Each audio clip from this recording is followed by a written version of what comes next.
Nek ngendikaning para kiai pancen ngoten niku ning nek asline ya apa ora ya mbok wong kula durung tau nglakoni mati kok. Wila dalam diwedeni ngono kok kena 400. Sampeyan percaya mboten ora? Meringan ben enteng ya ben ora ya ben. Matiku sesuk ning pabaratan. Matiku sesuk kena pusaka kuwi sing tak anggap mati ingkang sejati. Wah ya wis. Ora mungsuh malaikat.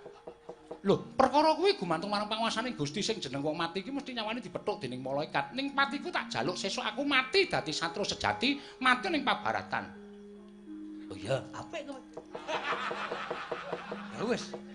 Sing jeneng wong gegeki karo kewajibane iki ngono kuwi. Ning wong zakat. Wong menehi kuwi pahalane iso dilipatkan sampai 1000 kali.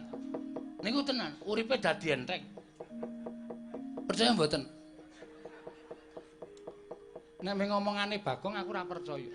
Nek omongane para ulah agama, omonganing para kiai aku percaya gandeng sing ngomong Bagong ya nuwun sewu ora tak anggap ngono wae. Oh ya wis, aku ya ora percaya.